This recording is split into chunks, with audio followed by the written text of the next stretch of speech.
ఇప్పుడు కాన్స్టిట్యూషన్ ఇన్నిసార్లు అమెండ్ చేసుకున్న తర్వాత బిజినెస్ రూల్స్ ఎందుకు అమెండ్ చేసుకోకూడదు? మీ పర్ఫార్మెన్స్ అంతా ఎవ్రీథింగ్ ఆన్లైన్. అకౌంటబిలిటీ ఒకప్పుడు నేను చూసేవాడిని, అది కూడా చెప్తాను మళ్ళీ. రెవెన్యూ డిపార్ట్మెంట్లో కిందన పైకి పంపించేవాళ్ళు, కడాన లింక్ ఫైల్ ఉండేది కాదు. అంటే ఎవడేం చేశాడు ఎవడు తెలిసేది కాదు. ఇప్పుడు నేను నిన్నే రెవెన్యూ డిపార్ట్మెంట్ చెప్పాను, సాయి ప్రసాద్ అందరి గురించి మీరు చెప్పాను. రాబోయే రోజుల్లో everything will be in link file, blockchain. ఇంకా ట్యాంపర్ చేయడానికి అవకాశం లేదు. వన్స్ అది వస్తే రెవెన్యూ రికార్డ్స్ ఆర్ సేఫ్. ఇంకొక పక్కన ఇంకో మాట చెప్పి, ఎందుకు మన ఆఫీస్కి రావాలి? రిజిస్ట్రేషన్ అయ్యింది, కొరియర్ సర్వీస్లో పంపించేయండి రిజిస్ట్రేషన్ డేట్స్. పట్టాదారు పాస్ పుస్తకాలు ఉన్నాయి, పట్టాదారు పాస్ పుస్తకాలు మీ దగ్గర ఎందుకు రావాలి? ప్రింట్ చేసి చెన్నైలో ప్రింట్ చేస్తున్నారు కొత్త పుస్తకాలన్నీ. ఆ సెక్యూరిటీ ఫీచర్స్ పెట్టి, ఆ సెక్యూరిటీ ఫీచర్స్ అడ్రస్ అతనికి ఇచ్చి అతనే పంపిస్తాడు నేరు కొరియర్ సర్వీస్లో. అంటే the way I'm thinking is different. మీరందరూ ఇవి గుర్తుపెట్టుకోవాలి. అప్పుడు మీకు హ్యూమన్ టచ్ తగ్గితే వాళ్ళు కూడా హ్యాపీగా ఫీల్ అవుతారు. పబ్లిక్ మనం సర్వీస్ చేస్తున్నాం తప్ప వాళ్ళని పీనలైజ్ చేయడానికి కాదు. అవి కూడా మనం చూద్దాం.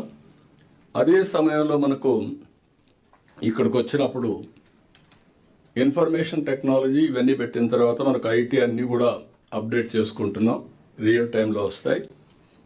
ఇంకొక పక్క వెరిఫికేషన్ లాస్ట్ మైల్లో స్వర్ణాంధ్ర, అది ఇప్పుడు గ్రామ సచివాలయం అంటున్నాం, దాని పేరు కూడా మారుస్తున్నాం, మంచి పేరు పెట్టి. వాళ్ళ బాధ్యత ఏ పని కావాలంటే ఆ పని వెరిఫై చేసి ఫిజికల్గా ఒకసారి వెరిఫై చేసి కరెక్ట్గా ఉందని చెప్పడం వరకు వారి బాధ్యత. అక్కడ ఒక 7 మంది నుంచి అవి కూడా కొంచెం వ్యవస్థను స్ట్రీమ్లైన్ చేస్తాం, దాన్ని కూడా మీ దగ్గరికి వస్తాం. తర్వాత presentation on centrally sponsored schemes, ఇది కూడా చాలా ముఖ్యం. లాస్ట్ ఇయర్ అంటే 5 సంవత్సరాలు ఏ స్టేజ్కి తీసుకొచ్చారంటే లాస్ట్కి వచ్చే కొందికి సెంట్రల్లీ స్పాన్సర్డ్ స్కీమ్స్ వాడుకోవడం మానేసి వాళ్ళ డబ్బులు డైవర్ట్ చేసి గవర్నమెంట్ ఆఫ్ ఇండియా రూల్స్ మార్చారు ఆంధ్రప్రదేశ్ కోసం. ఆ రూల్స్ ఏ విధంగా మార్చారంటే, మీరు ఎస్క్రో అకౌంట్ పెట్టండి, మీకు డబ్బులు ఇస్తాం, పనిచేయండి, యూసీసీ ఇవ్వండి, మళ్ళీ అకౌంట్కే పంపిస్తాం.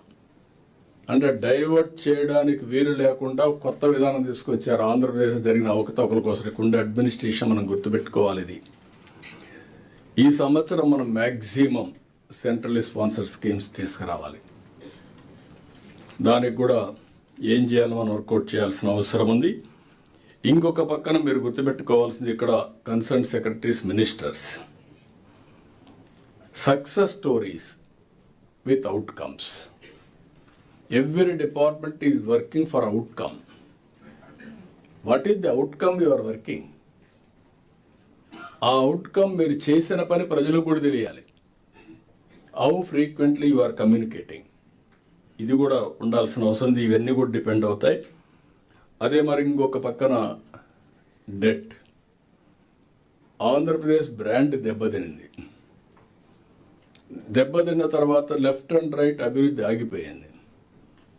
అభివృద్ధి ఆగింది, ఆదాయం తగ్గింది, అప్పులు పెంచారు. అప్పులు అడిగే కొందికి అప్పు ఇచ్చేవాడు రేట్ ఆఫ్ ఇంట్రెస్ట్ పెంచాడు.